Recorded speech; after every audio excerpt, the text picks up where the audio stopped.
Let us discuss about the shielding effect and effective nuclear charge. In that, we are going to discuss about the first one, that is called screening effect, that is called or shielding effect. So when you look at this picture, so just visualize this one as this as an atom. So you know this atom consists of the mainly center, that is called positively charged, that is called nucleus. So that means indication of the nucleus. I mean positively charged protons will be located at the nucleus. And what happens at the same time, this nucleus which is going to be surrounded by the number of electrons, like this number of electrons will be there, right? So just assume this is an atom. What happens? So these are the electrons which will be very nearest to the nucleus, and these are the outermost shell electrons. Outermost means the electrons which will be outer the shell, that we are going to call as the outer shell electrons or valency electrons. So what happens?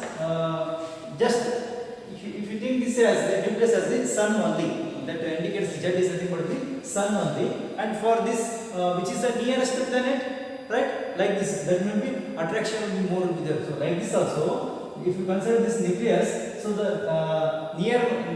almost near these are the three electrons which are near to this nucleus, right? So what happens? Attraction will be more. What about these valence electrons?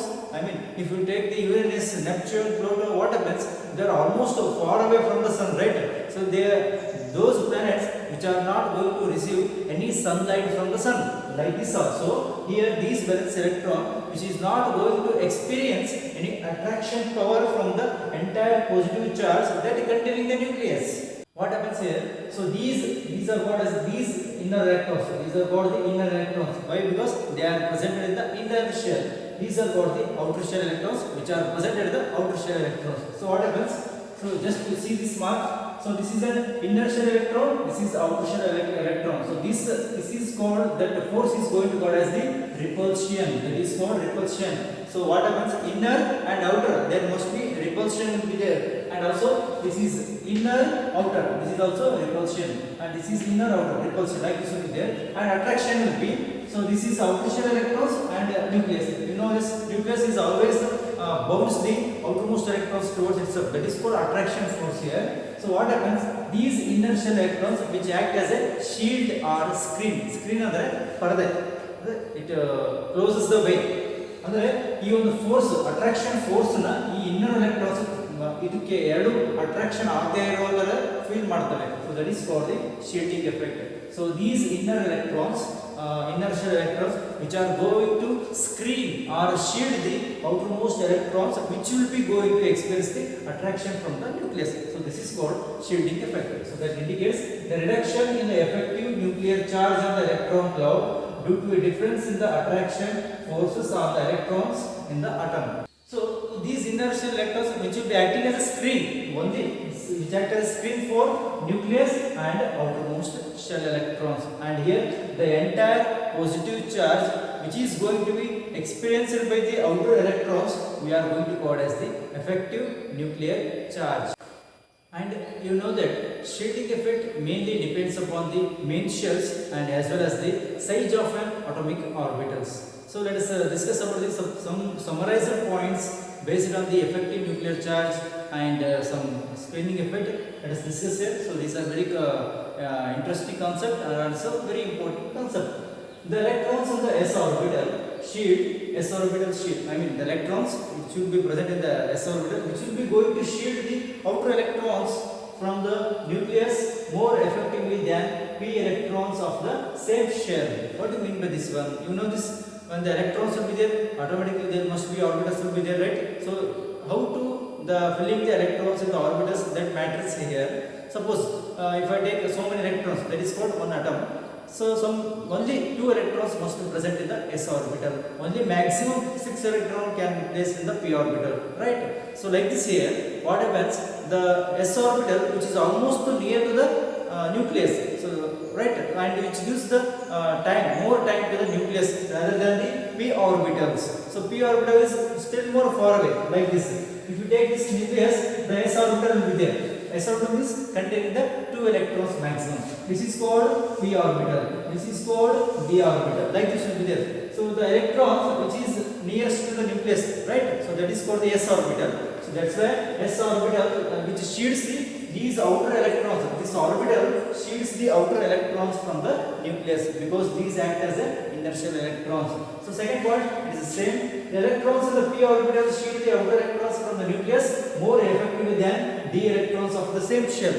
So if you take this p shell, p orbital, this is d orbitals. What happens? This acts as a screening effect. This as a screen which stops the electrons which will be going to attract from this nucleus and outer shell electrons. So this will be having the more power. So compared to s and p, s will be having the more effective power. That is called orbital shield the outer electrons from this more effectively. Shielding effect will be more for this s orbital compared to s and p. So in p and d, p will be more. Like this will be there. So this is the simple points.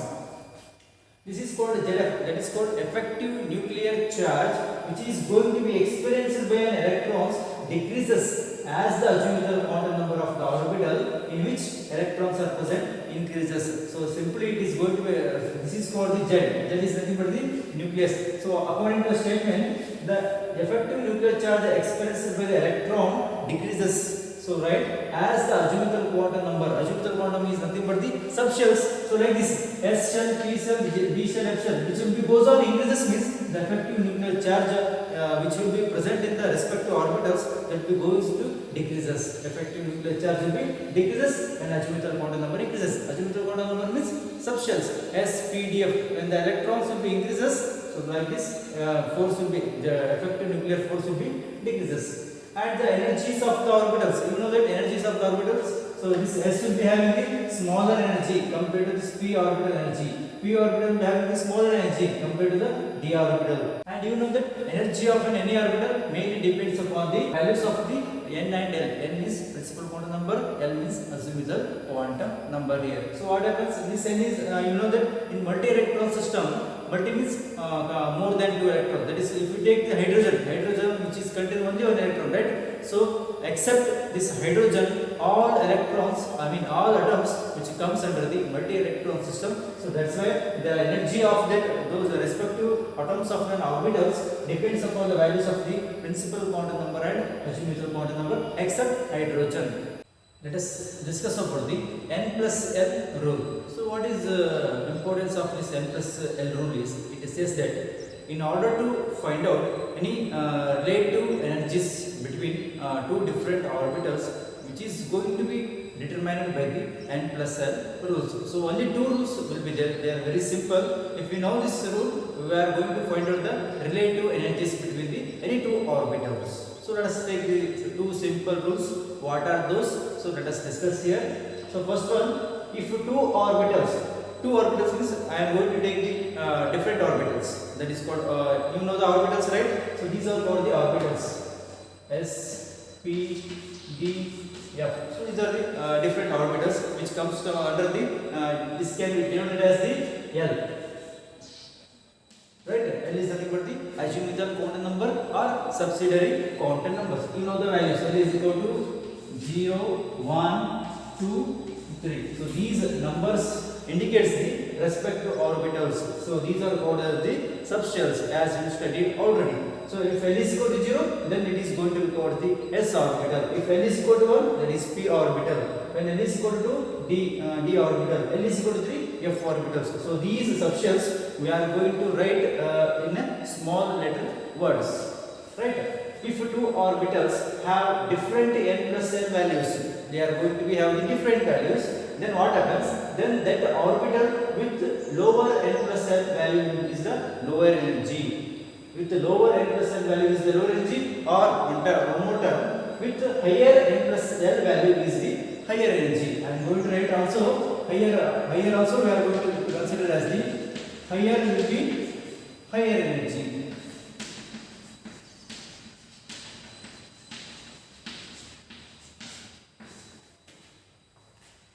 So that orbital with lower n plus l values is the lower energy, it is higher will be higher energy level. So let us take a simple examples, then you can understand. So I am going to take the 4p orbital and as well as the 3s orbitals. So how these are the two different orbitals has given. Let us find out the n plus l. So you know that n is nothing but the principal quantum number. It is also indicates the shells, right? So these numbers we are going to call as the principal quantum number. You should not confuse with these numbers and these numbers, right? So these indicates 0 to 3. These are the comes under the subshells, and the first letter of this orbital which belongs to the principal quantum number. What is the value of, first I am going to take the 4p orbitals, right? 4p orbitals, what is the value of N? N is equal to 4. And what is the value of L?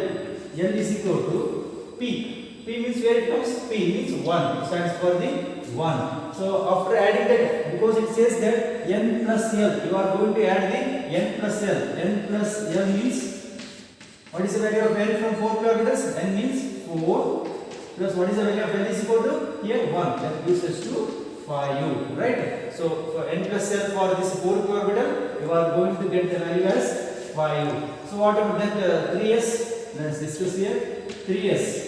Similarly, N is equal to 3 and L value is equal to, where it comes S? S indicates the 0 value. So after adding this one, N plus L, after adding this N plus L, you are going to get the 3 plus 0, that gives us to 3 values. So let's see this according to the N plus L. Just correlate this one, our examples with this statement. If two orbitals have different N plus L values, right? You are going to get the different N plus L values for the 4p as well as 3s, right? That orbital with the lower N plus L. So which one is the lower N plus value? So this will be the lower N plus L value, and this will be the higher N plus L value. What it says? Lower N plus value is the lower energy, and higher N plus L value will be higher energy. So comparing this 4p and 3s, which will be the having the more energy. So this 4p orbital which is having the more energy than this 3s orbital. So this is our first rule says. Come to the second rule. If N plus values are same, so now we have got the different values, right? So here he is going to tell the same. If they are same, what happens? The one having the higher value of N has more energy. So let us take the same examples. Just I am going to interchange them. So 4p means I am going to take here 4s, and I am also going to example as the 3p. So from there you should go to calculate here N plus L, right? So this is 4. 4 is nothing but the principal quantum number plus N plus L. S is what? 0. After adding these, you are going to get the value as 4. 4 for the 4 N plus L value for the this 4s. Then you take same 3p orbitals.